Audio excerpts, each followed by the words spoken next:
Film गली गुलिया को लोगों ने वर्ल्ड वाइड पसंद किया है। अब बारी है भारतीयों की। इंडिया में रिलीज होने वाली है फिल्म। हमारे साथ मनोज मौजूद हैं।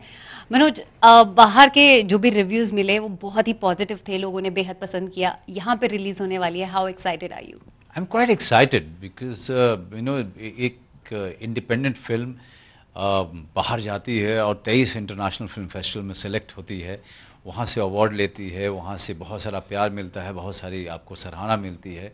वहाँ के जितने भी एक्सपर्ट्स हैं अलग अलग कंट्रीज़ के, सब एक साथ मिल कर के इस फिल्म को चुनते हैं। न सिर्फ चुनते हैं अपनी फिल्म फेस्टिवल के लिए, बल्कि इस फिल्म को बहुत सारे पुरस्कार भी देते हैं, बहुत सारी बातचीत भी होती है, बहुत सारी डिस्कशन होती है, उसके अलग अलग जो एलिमेंट्स हैं उसके बारे में बातचीत होती है, आपकी परफॉर्मेंस के बारे में बड़े विस्तार से लोग बात करते हैं, उसके क्राफ्ट के बारे में, उसके शैली के बारे में। तो ये अपने आप में एक बहुत बड़ा अचीवमेंट है, not only for me but also for this film, जो कि बहुत डिफ़िकल्ट फिल्म है। आपने तो देखी है। कितनी डिफ़िकल्ट फिल्म है, कितनी कॉम्प्लिकेटेड फिल्म है, और ये आसान फिल्म नहीं है किसी फिल्म मेकर, किसी राइटर के लिए लिखना, फिल्म मेकर के लिए बनाना, या किसी एक्टर के लिए परफॉर्म करना। So in the end you feel that you've really come out with flying colors after doing this kind of a role. Manoj, you are a brilliant actor. हमने आपकी बहुत सारी फिल्मों में आपकी एक्टिंग को बेहद पसंद किया है। जब आपके स्टेचर का एक्टर ये बोले कि ये किरदार मेरी पूरे करियर का सबसे डिफिकल्ट कैरेक्टर था प्ले करना, तो हम इसके कैरेक्टर के स्टेचर को कहाँ पे मार्क करें? मेरे ख्याल से इसको आप वहीं मार्क करें जहाँ पे मैं कह रहा हूँ, क्योंकि माइंड के अंदर की जर्नी सबसे डिफ़िकल्ट होती है। कहते हैं कि डॉक्टर्स ने सब कुछ पकड़ लिया, लेकिन आज तक वो माइंड को नहीं पकड़ पाए हैं। उसके लिए साइकोलॉजिस्ट, साइकियाट्रिस्ट, कई सारे डिपार्टमेंट आपने खोल दिए, लेकिन अभी तक ब्रेन के अंदर क्या हो रहा है और क्यों हो रहा है इसके बारे में जानकारी किसी को नहीं है। और कहते हैं कि अगर ब्रेन को खोला जाए तो उसकी यहाँ से आप उसको अगर खींचे तो उस मतलब सूरज तक उसका जो है वो इतना लंबा चौड़ा है, इतने सारे लंबे चौड़े वो धमनियाँ हैं। तो क्या होता है इतनी बड़ी चीज़, इतनी लगता तो बहुत छोटा है, लेकिन वो कितना अफेक्ट करता है आपको अलग अलग तरीके से, और वही ब्रेन है जो हम सब लोगों को एक दूसरे से अलग बनाता है। तो उसको डील करना, उसको उस आदमी के अंदर जा करके, उसके दिमाग के अंदर घुस करके उसको पर्दे पर लेके आना, इसमें क्राफ्ट, टेक्निक, एक्सपीरियंस ही नहीं, आपके अंदर में साहस होना चाहिए उस हद तक जाने के लिए जहाँ पर हो सकता है कि उसको करने के बाद आप एक बिल्कुल अलग व्यक्ति हों, या ये भी हो सकता है कि शायद कोई ख़तरा भी हो सकता है, जो कि मैं गुजरा भी उससे, जहाँ पर मुझे लगा कि शायद मेरा ब्रेक डाउन हो जाएगा, जहाँ पर मुझे लगा कि ब्लैकआउट हो रहा है, जहाँ पे मुझे लगा कि अब मुझसे नहीं हो पाएगा, मेरा मेरा मेरा सर भारी रहता है, मैं नम हो गया हूँ, मुझसे मेरे पास जितने भी टेक्निक थे सब ख़त्म हो चुके हैं, जहाँ पे मुझे लगा कि मैं आगे सिर्फ फेल करूँगा, क्योंकि जो भी मैं लाइनें याद भी कर रहा हूँ, 2 लाइनें अगर मुझे दी गई हैं तो वो याद नहीं हो पा रहे हैं।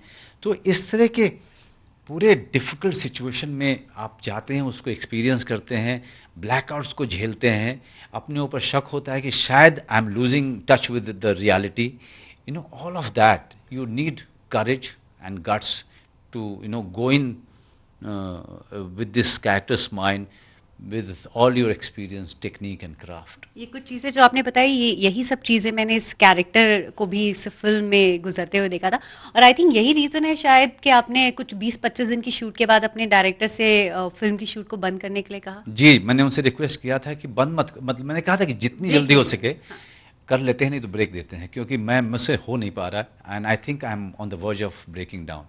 सो ये वहाँ तक मैं पहुँच चुका था, वो हो रहा था मेरे साथ 3-4 दिन से, लेकिन मैं बोल नहीं पा रहा था। लेकिन उस दिन मुझे लगा कि शायद if I tell him, at least there will be one person who will know that I am going, मेरे साथ क्या हो रहा है, तो मैं अपने डायरेक्टर से ही ये बात कर सकता था। डायरेक्टर ने कोशिश किया, चीफ असिस्टेंट डायरेक्टर को बुला करके बैठे कि कैसे इसको जल्दी से जल्दी रैप करें हम लोग। मेरा काम 30 दिन का था, और 24वें दिन मैंने बोला था। उसके बाद इन लोगों ने मुझे काफ़ी इजी टाइम दिया, उसको उन लोगों ने शेड्यूलिंग इस तरीके से की कि मैं आराम ज़्यादा करूं और काम जो है कम करूं, और फिर भी हम अपना काम ख़त्म कर लें, कुछ इस तरह से उन्होंने शेड्यूलिंग किया। तो पर कितना टेम करना पड़ा अपने दिमाग को to play this so it's difficult, 1.5 months. If you are living in a family, आप मैसिव डाइट प्लान पे हो, आपका इम्यून सिस्टम ख़त्म हो रहा है, आप बार बार बीमार पड़ रहे हो, क्योंकि डाइट ऐसा है और जिसमें आपको वेट लॉस करना है. देन आपके घर में आपकी वाइफ कहती है कि आप अपने आप से बात करते हो, this is very scary, what are you doing to yourself? Yeah, I was talking to myself all the time, sometime, if my wife is crossing and suddenly she used to say, did you say something? I said, did I?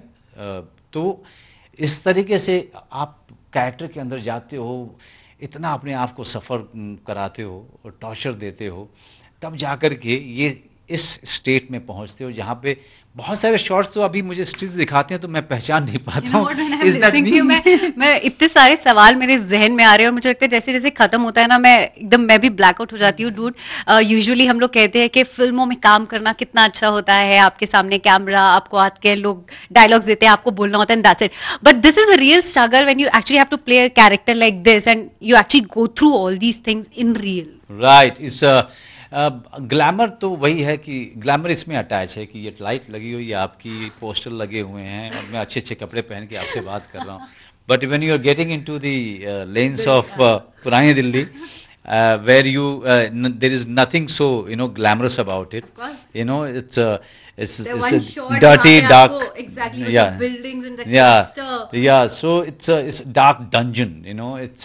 It's not an easy place to get in, and it's not an easy mind to get in. It's the most complicated and complex character. That's why I say, if I personally put it right up there in terms of my effort and accomplishment. बाकी दर्शक जाने वो उनके favourite show क्या बनाते हैं, but for me it has been the toughest journey that I have ever had as an actor. Manoj, आपको हमने बहुत सी ऐसी फिल्मों में देखा है जिसमें आपकी एक्टिंग को सराहा गया है, आपको बहुत अवार्ड्स मिले हैं. अगर आपको कभी एक मौका मिले ऐसी एक फिल्म चुननी हो या एक बहुत बड़ी कमर्शियल फिल्म चुननी हो, आप कौन सी पिक करेंगे? I'll go for this because I'm fascinated with this craft called acting. And when I achieve something impossible like this, it gives me a greater satisfaction as an actor. It gives me more reasons to celebrate, more reasons to laugh. If I do something commercial and it doesn't give me that kind of a challenge, it gives me loads of money, which is very, very important in life, and I do it. Satyamev Jayate and Bagi 2, they are the prime example. I have gone ahead and done it, got a lot of money for it, got a lot of appreciation for it. I don't have any problem with it. But if I have to choose, I'll choose this. Okay, Manoj, आपकी family भी इस film का उतना ही हिस्सा है जितना आप हैं, क्योंकि जो भी आपकी स्ट्रगल रही है इस कैरेक्टर को प्रिपेयर करने में, वो भी शायद उसका हिस्सा है. उन्होंने ये फिल्म देखी जब बड़े पर्दे पर, उनके क्या रिएक्शन थे? Oh, my wife, she was completely dazzled by what she has, witnessed there. And, because she knows what kind of a person, an actor I am, I completely, surrender myself to the director's vision and to the character that I'm playing. And she's quite used to this crazy person who is living with her. So, she's an actor. So that is a bonus, because she understands that, she understands the process. अगर मैं किसी ऐसी लड़की से शादी किया रहता जो बाहर से होती, इंडस्ट्री के बाहर से, तो वो उसने मुझे तलाक दे दिया होगा. तो कौन सा पागल आदमी मेरे साथ रहता है. तब तो आपकी प्रिपरेशंस हमेशा अधूरी रह जाती है. चलिए, आई एम श्योर थिएटर में अधूरी जगह बिल्कुल ना रहे, लोग डेफिनेटली आए और इस स्टोरी को बड़े पर्दे पर जरूर एक्सपीरियंस. गली गुलियां 7 सितंबर को रिलीज हो रही है. I really want them to go to the theatre, watch the film. हमें बहुत मेहनत लगी इस फिल्म को बनाने में. पूरी दुनिया भर में सब 23 इंटरनेशनल फिल्म फेस्टिवल में इसको सराहा गया है, विदेश की ज़मीन पे. अब आपकी बारी है कि आप अपने घर की फिल्म को पूरे नंबर्स में, पूरे अपने परिवार के साथ जाके फिल्म देखिए 7 सितंबर को, गली गुलियां. Thank you so much. Thank you.